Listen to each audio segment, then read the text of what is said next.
Welcome back to Story Behind the Story. Thanks for tuning in.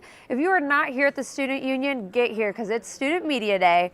I'm your host, Angela Luna, and I'm here with Chief Missourian reporter Coralie. Hey. All right, and I saw you did a story on colorful language. I did, yeah. It was definitely fun to write. It was probably one of the most fun I've been able to do. What made you want to come up with this article? I have a potty mouth, I will be honest. And, just seeing, more kids our age being, a little more relaxed with, their language and stuff, and as compared to our parents, and I'm just like, why is this a thing? Like, why are we more relaxed with it? Gotcha. Now, I noticed you got about 3 interviews or so? Yeah, I got 3 interviews, and then I did a survey online as well. Survey, awesome. Yeah. Now, what were the results of the survey? It was actually really surprising. I figured more people would answer that they do swear on social media more, but almost half were saying, like, I don't swear, like, on social media at all. Okay. Which kind of aligned with one of my interviews I did with Devontae Mosby. And, just it's about being respectful and keeping in mind future employers. Awesome. Now, what did you get from the feedback from the interviews? Were they pretty straightforward? Yeah, they were pretty straightforward. I had one girl who was like, oh, people tell me I shouldn't swear because I'm a lady, and, like, why not? I can be both. I had one guy who's like, I want to work in media. I'm against censorship. He's like, so why should I censor my words as well? So understandable. Yeah, it was interesting. Now, how was that difficulty with being a journalist? We have our own ethics and rules that we have to watch when it comes to reporting and everything. I mean, I've always just kind of been, a little iffy just because, again, I do swear. And, it's just more of a, kind of recognizing that, like, even within media, like, we have to censor what we say. Like, even in the paper, we were having censoring, like, all these words. And so I don't know, it was just interesting to kind of compare how things go. How do you think the response will be, with your article? I know it is kind of more of a touchier subject, and Maryville's kind of conservative. Yeah. I just hope people see it as something fun, because that's what it was supposed to be. It's fun and informative. It's just, a different perspective on our generation and our culture, which is changing all the time. Yeah, absolutely. Yeah. Now, what were some fun things behind the scenes that you got to do with your interview? I was able to just be like, if you want to swear, like, swear. And, I had people who were just, like, dropping, all these words within, 5 minutes of each other. And, they were just, like, really relaxed. It was more of a conversation than, like, really doing an interview. Yeah.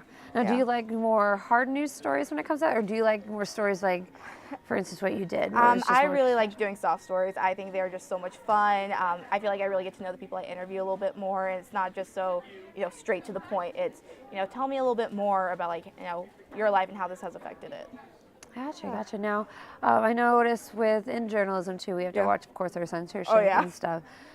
Do you think that there'll be more bills maybe even being passed, or do you think that journalism will become to be more soft? Or I don't think it will. I think there is a degree of professionalism that we need to, expect from our journalists. And, again, like, I'm against censorship, but, there's a time and a place for, certain language. And, swearing and colorful language isn't always, best for a newspaper or a radio station or a TV station. Awesome. Well, thank you so much, Coralie, for coming on. We loved problem. having you. Yeah. Now, don't go away. When we come back, James is going to come on and talk about the food festival.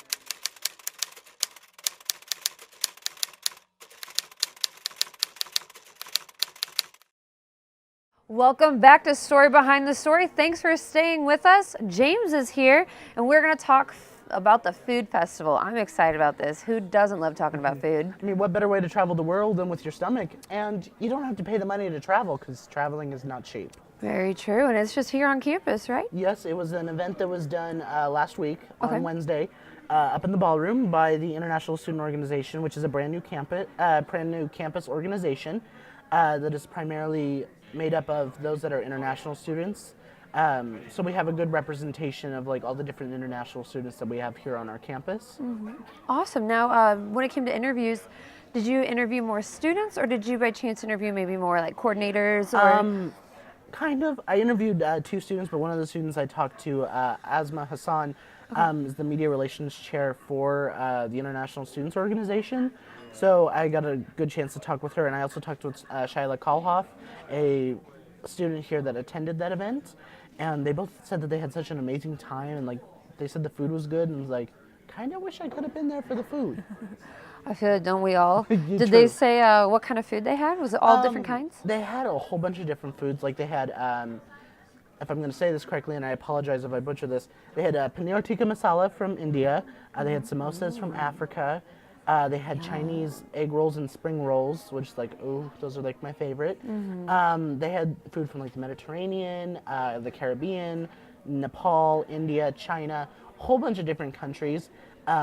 And it was a completely different menu from what they had last semester at their fall food festival. Absolutely. They also had different cultural presentations. Like they had a flute song from, I believe, the Caribbean, as well as like different dance presentations, as well as a guest speaker from Kansas City. Wow. So it's literally a festival. Yeah. From what my understanding is, when I talked to Asma, there was about 260 to 270 people that came to this event. Like they filled the whole ballroom. Wow. That's amazing. Now, were you able to get inside the event, like behind the scenes? No, when I tried to get in there, that they'd already sold out for the show, for the event. So I wasn't able to actually attend the event. I did walk by and it smelled good. There you go. And immediately, you know when it's good when you immediately walk by something, smell something, and your stomach just starts growling. It's like, ooh, that's exactly what it was like the moment I walked past it.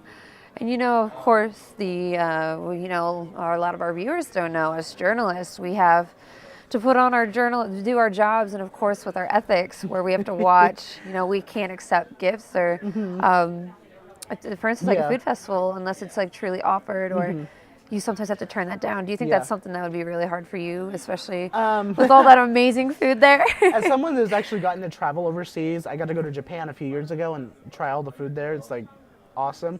It's really hard for me not to try international food if I had actually been able to attend this event, because like I love trying new things. Like I love getting to try food. Like if you want to get on my good side, you bring me food. Absolutely. Like that's the best way to get on my good side. And like it's so hard when you have to attend these events where like it's a food-based thing. And like unless you actually bought a ticket prior to have food, or you're just there covering it for the media, it's like, oh, this all looks so good, but I can't eat any of it. Right. So that just shows that a lot of us, journalism is a tough job. It really is. Especially when it comes to food. Heck yeah. Now, well, thank you so much for coming on, James. Yeah, thanks for having me. Of course, we love having you. And if you ever see James want to get on his good side, bring him some food. And when we come back, Reese's peanut butter cups, please. Right. Me too. Those are pretty good. When we come back, Devin's going to come on. We're going to talk about sports.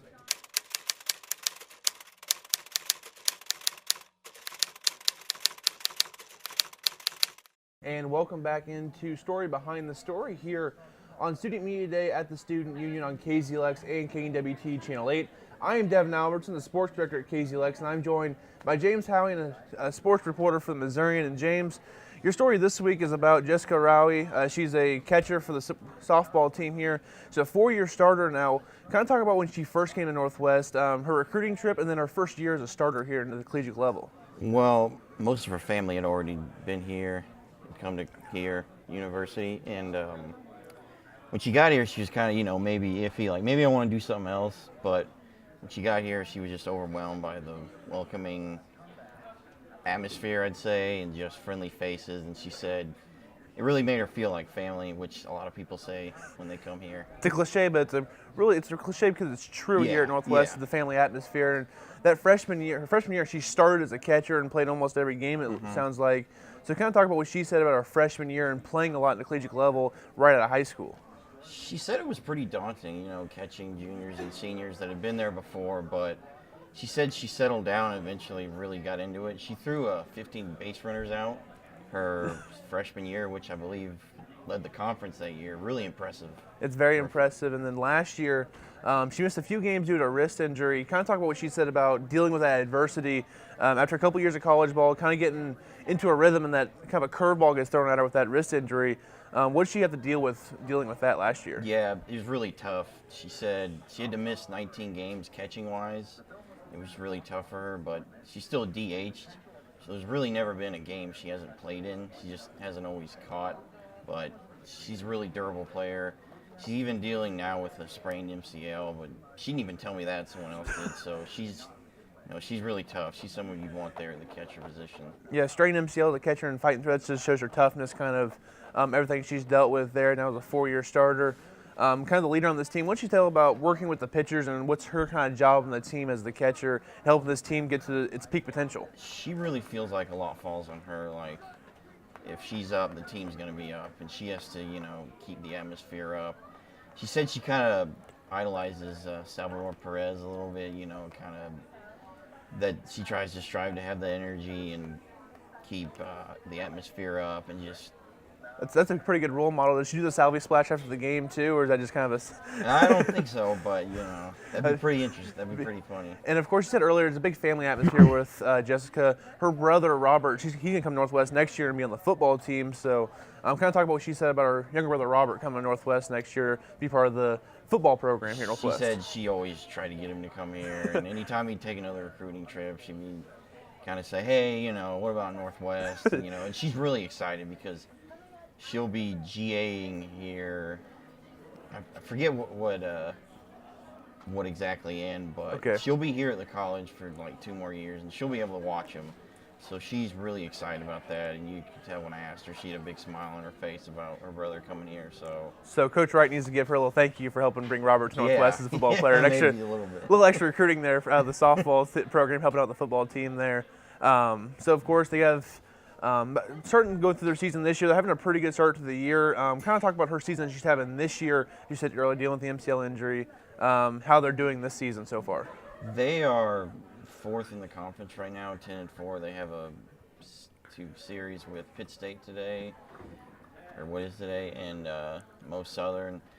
The big game to watch out is they play Washburn at Washburn April 21st, and that'll maybe decide the conference. But yeah, they'll have a pretty good shot to win conference and do what they want to do this year. Yep, so with her behind the plate, and then of course Rachel Smith on the mound, they'll have a really good chance to go far this year in the conference play. And of course, they do have a conference tournament at the very end of the year too, I believe. Yes. So chance to do well in that, maybe get to some postseason play as well there for Northwest and Jessica Raleigh. And it's a great story you wrote this week, so definitely check it out in the Missourian.